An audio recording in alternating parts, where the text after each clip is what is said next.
Hi crafters, it's Karen, and I'm very excited to come to you with my very first Diamond Dies design team project. I had the best time playing with these dies. They worked out really well. They cut like butter. For the more intricate ones, like this pine branch, I used the packaging, the Diamond Dies packaging, as a shim. And also, I believe I used a piece of cardstock. So, because I wanted the pine branch to be able to just pop out of the paper after I roll it through my big kicks, and that's exactly what happened. So I used the pine branch, and that one looks like this cut out.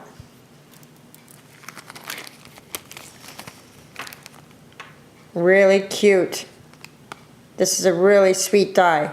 A bunch of great uses. Whoops, sorry for that one. And then I used the fern leaf. And this is what that one looks like cut out. Really sweet as well. I used the butterfly, the large monarch butterfly. And for the layered piece of the butterfly, that's this one. You're going to want to use an extra shim. Like I said, I used the Diamond Dies packaging, but you're going to want to also use a couple of pieces of cardstock.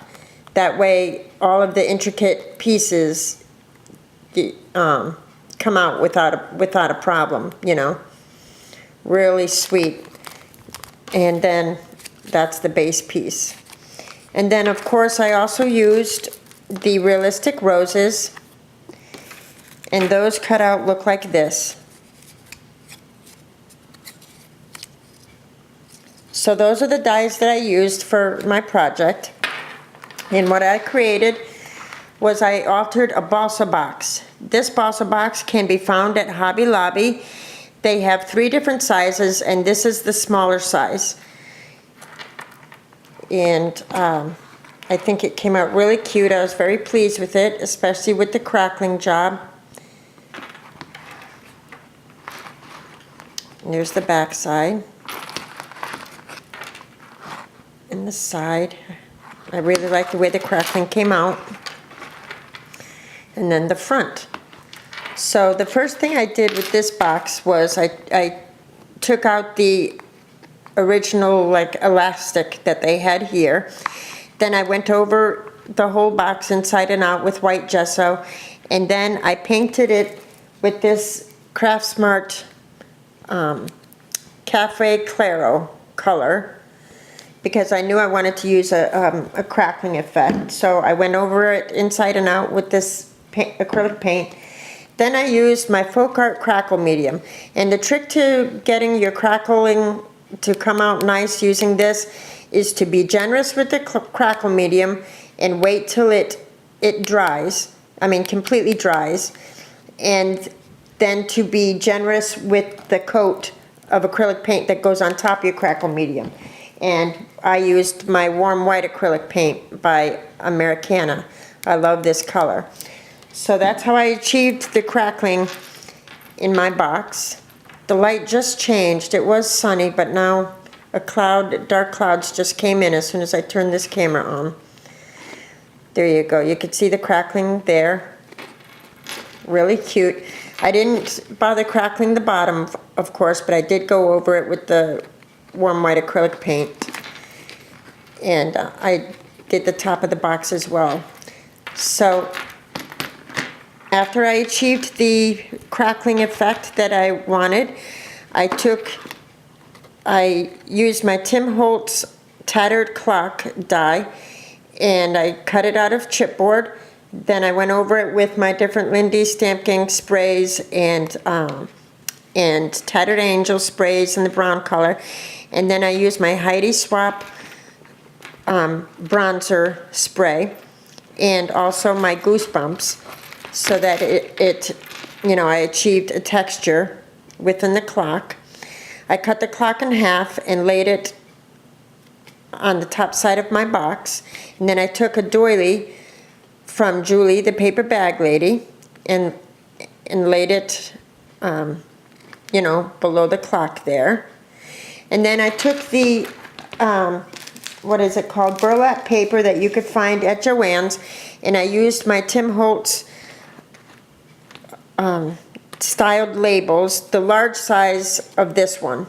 This is a mover and shaper, but it's the larger size of this one, and I cut this shape, and I laid it across the doily so that it reached from one end to the other of the clock, and I just layered it there.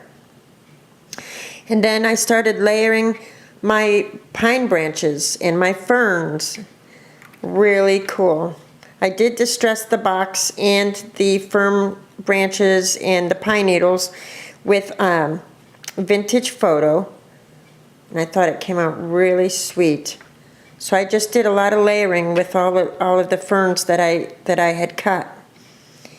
And then on top of the burlap, if you could see a little bit of that burlap paper there, the label there, I added my realistic roses that I created with the die. I still have a lot of practicing to do, but all in all, I'm pleased with how these came out. And all of these were cut using the Prismacolor papers that were provided by Dee at Diamond Dyes. So these two are a peach color, and this is a pinkish color. And I really need to practice to get them tighter, but I think they have a really sweet tattered vintage look. And then this acrylic piece here, A Moment in Time, comes from this set here by Kelly Panache. And I had found this, I believe, at Joann's at one time or another. And this piece was kind of see-through, so I backed it on a piece of designer paper from a Hobby Lobby paper studio stack that I had. And then I used the handles from the tattered clock that I had cut, and I had sprayed those in the same fashion that I sprayed the clock and treated it in the same way. And then I adhered them over here, put a brad in the middle, and just adhered them there. This is a Recollections, I believe it's Recollections wooden clock, and I adhered that there. And then in the top is the little bauble, and this is a piece of an Arctic cake with the number 10 there. So I thought that came out sweet. And then, as you can see on the opposite side here, you know, the clock sticks out, so I did add a charm. And I hung some chain from a garment pin, and I just added a couple of baubles, this little key charm, this other little flower charm with the pretty center, and then this one is a Recollections charm. And then this key here is actually a wooden key from Hobby Lobby, and I treated it the same way I did the Tim Holtz piece. I, you know, sprayed it with my different sprays to give it an old antique look. So those are the charms I added to the die cut back there. And I just thought it came out really sweet. I mean, the pine branches and the fern, they just look so real. Really cute. And I went over everything with, I had mixed some sand with my warm white acrylic paint to bring out a texture. So that's what the texture that you can see there. And I added a little bit of gesso to it so it wouldn't be so dry. And this ribbon here is from Hobby Lobby. So on the inside of the box, I went over it with the warm white acrylic paint, but I kind of like gave it a whitewash. I didn't bother crackling the inside. Oh, and then on the inside are some other of the realistic roses that I had been practicing. See, I really need to practice, but they're really sweet. I love the size of these roses. Really cute. And this is one of the roses in a, you know, just layered, but not really dimensional. Cute, cute. So that's the inside of the box.